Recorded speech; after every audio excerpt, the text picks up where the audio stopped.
Hello guys, तो स्वागत है आप सब लोगों का मेरे व्लॉग में। एंड तक ज़रूर बने रहना क्योंकि आज मैं जा रही हूँ श्री बांके बिहारी जी के मंदिर।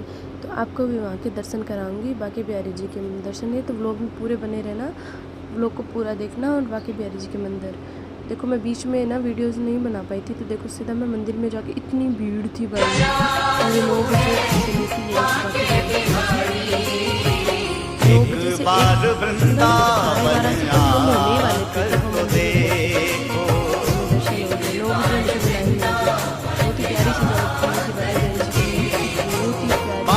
बिहारी भक्तों के दिलदार सदा लुटाते हैं कृपा के भंडार। दर्शन करो। और फिर हम चले गए थे इस शॉप पे जहाँ पे हमें ये सब हम सोच रहे थे कि बांके बिहारी जी की फ़ोटो खरीद लें। हमने इस फ़ोटो के बारे में पूछा था कितने की है, 22,000 की बताई हमें। इतनी महंगी फ़ोटो मिल रही थी वहाँ पे, वो लाइटिंग वाली थी पर वो महंगी थी। फिर उसके बाद हम निधि वन चले गए। निधि वन में हमने, ऐसे बोलते हैं कि ये वन है ना, यहाँ पे रात को कोई नहीं रहता। दिन को इतने सारे बंदर पुजारी, भीड़ भी बहुत रहती है, पर रात को कोई नहीं रहता है यहाँ पे। सभी रात को यहाँ से बाहर चले जाते हैं। रात को चिड़ी मतलब पशु पक्षी कुछ भी नहीं रहता है यहाँ पे। हम राजस्थान में बोलते हैं कि चिड़ी भी ना रहा है, तो बात है कि चिड़ी भी नहीं रहती है यहाँ पे, कुछ नहीं रहता। बंदर कुछ भी नहीं रहते, जितने बंदर होते हैं सब इस वन को छोड़ के चले जाते हैं।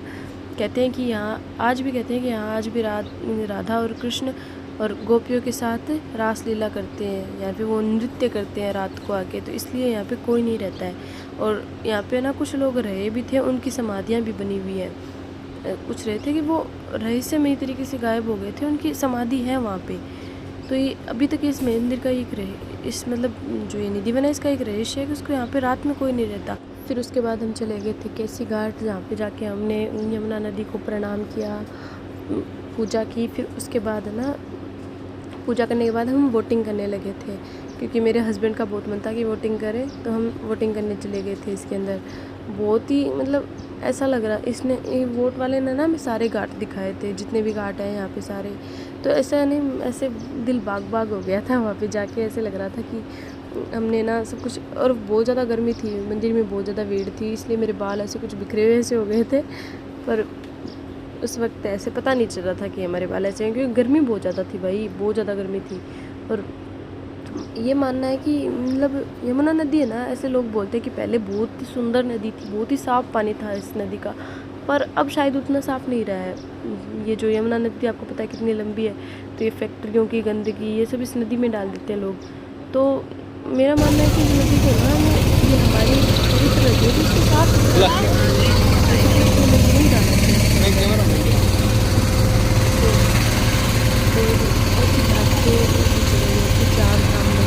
जिसका हम लोग ने बना चुकी है, तो आप इस लोग को भी पूरा देखना जाके जाता है।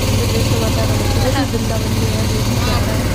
उसके बाद हम शाम को फिर बरसाना, तो उसका ब्लॉग भी मैं कल डाल दूँगी बरसाना का, तो आपको वो ब्लॉग भी जरूर देखना। और अगर आपको ब्लॉग अच्छा लगे तो लाइक शेयर वो दूसरों का जरूर करना कि आपको ब्लॉग कैसा लगा। हाँ, बर्ड्स पड़ जा।